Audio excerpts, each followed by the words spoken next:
chàng thủy thủ. Biển dâu anh lấp bằng biển đông lai lắng tình. Tình anh như núi ngàn, tình em như suối nguồn. Nhà xanh kia vẫn còn xanh như chúng mình. Hỡi anh người yêu lý tưởng, em thường hay ước mơ người yêu lý tưởng. Với vẻ hào hoa lắm nét kiêu hùng đẹp chót bom xương. Đây là chàng chiến binh hay là chàng phi công hay là chàng thủy thủ.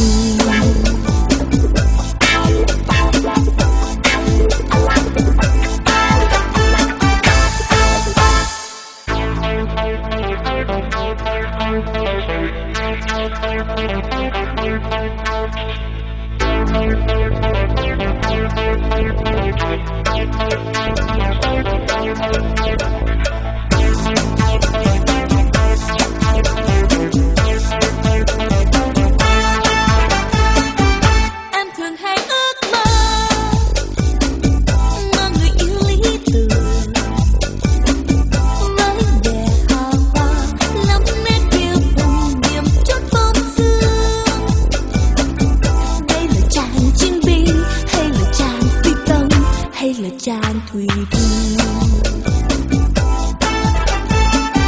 Biển dâu anh lấp bằng biển đông lai lắng tình. Tình anh như núi ngàn, tình em như suối nguồn. Nhà xanh kia vẫn còn xanh như chúng mình. Hỡi anh người yêu lý tưởng, em thường hay ước mơ người yêu lý tưởng.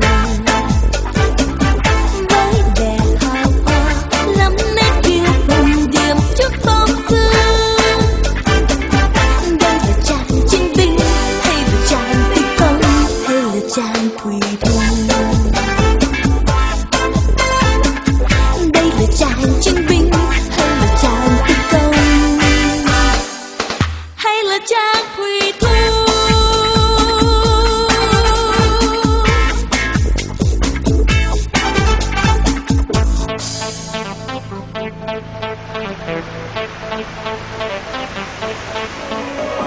Lãng tử mình tay nghe qua cũng thấy thiệt là hay hay. Để đi là của đông xưa thì tôi quá giàu có đây mà. Ta buồn không nhớ ghé về tay thăm mừng.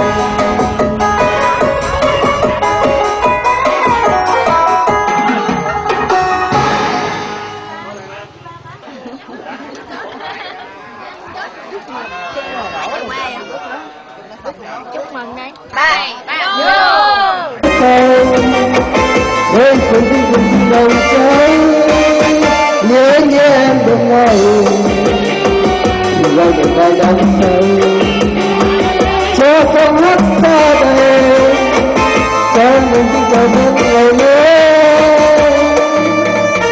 mình vẫn chẳng biết cơ lòng mơ ánh mắt em tay chân lòng em và tình đôi ta như muôn bài thơ về cho về nhìn như lên là tình lên lên vẫn có lên tình yêu vẫn với nhau đời đời nhưng cùng trong vấn đề giờ ta đây ta đã đợi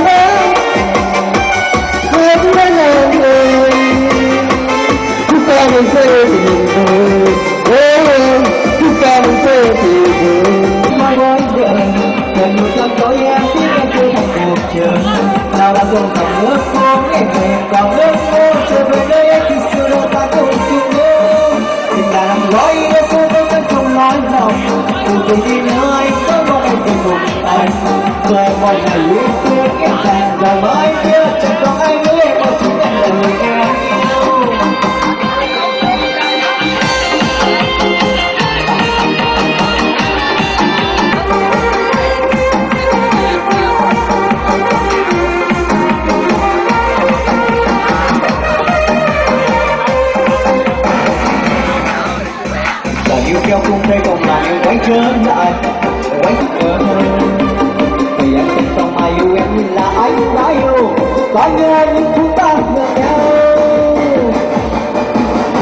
đêm thanh lam cứ tắt mà với đời đời một trang giấy khi em chưa thành cuộc đời nào mà chẳng còn ước thương em còn ước mơ trở về nơi ấy khi xưa đôi ta cùng chung bước là đành lối nếu cũng có một phần còn ai nói em mà chỉ cần lời người con.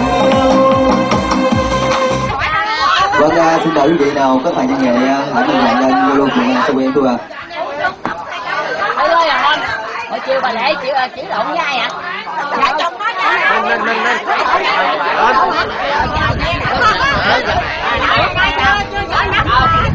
Đây đi đi.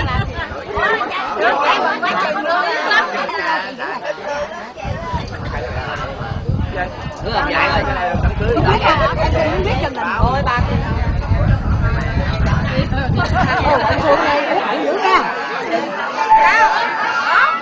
Chăng hả? Rồi đó. Nó chế nó rồi. Vâng, và thưa quý vị, tôi đang chia sẻ thông tin yêu các thành phần của chia sẻ thông tin. Cảm ơn chị. Cười quá à. Em ơi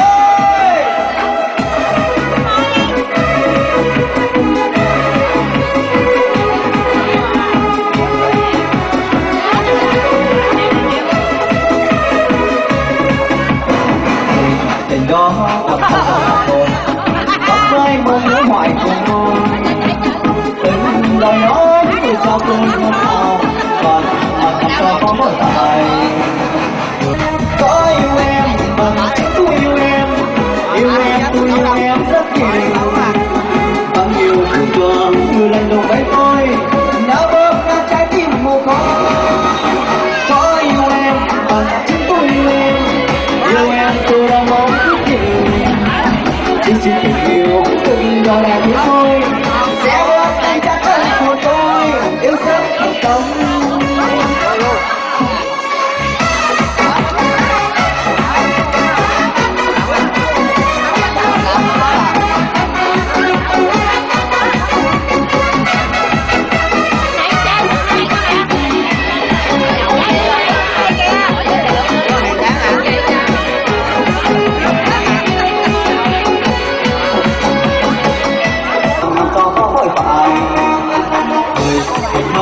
Làm sao tôi quên được anh ta em dấu còn cùng tôi người còn đó mà đi xa cô cười đã hết đã mắt cùng làm sao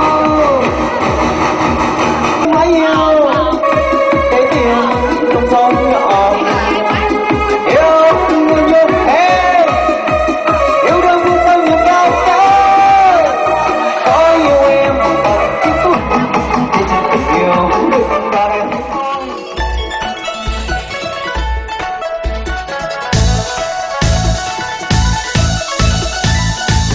Bà xã ơi, ông xã em là number one. Tuy anh không có sang nhưng yêu em nồng nàn. Dù trải qua bao sóng gió gian nan, anh không trách than, anh không dối gian. Yêu em hoài cho đến ngày sau, dù có ra sao ta vẫn mãi yêu nhau. Anh đi suốt đêm nay bơi xuồng ra tận đầm sâu. Anh câu cá ba sa dơ dài con cá chê vàng. Anh mang về cho vợ anh chơi, vợ tôi cười thì thầm nói tôi Ông xã em rất là number one. number one. Anh không có cao sang nhưng nào ai được bằng anh. Anh không có lăng nhăng, không hề dối gian một lời. Anh xin thề yêu chỉ vợ thôi, trái tim này chỉ có vợ tôi. Trong thế gian em là tất cả. Ông xã em number one, number one, number one. Ông xã sẽ yêu em hoài kể từ đây đến ngày sau. Dù cho sóng gió gian lao, tình anh luôn mãi dâng cao. Như là biển lớn sẽ mãi mãi không càng khô. Ông xã em number one, number one, number one. Ông xã sẽ luôn chung tình, chỉ mình em chẳng cần ai. Ngày mai đời có đổi thay, tình anh hứa chẳng thôi phai. Em đừng hờn dỗi chớ có nói câu hờn ghen. Ông xã em number one, chồng em number one.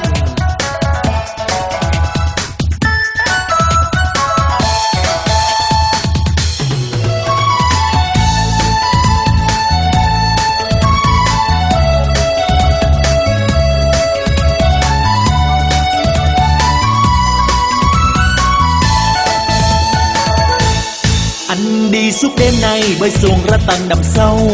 Anh câu cá ba sa với vài con cá rô đồng. Anh mang về cho vợ anh chờ, vợ tôi cười thì thầm nói tôi: Ông xã em rất là number one. Number one. Anh không có cao sang nhưng nào ai được bằng anh. Anh không có lăng nhăng, không hề dối gian một lời. Anh xin thề yêu chỉ vợ thôi, trái tim này chỉ có vợ tôi. Trong thế gian em là tất cả.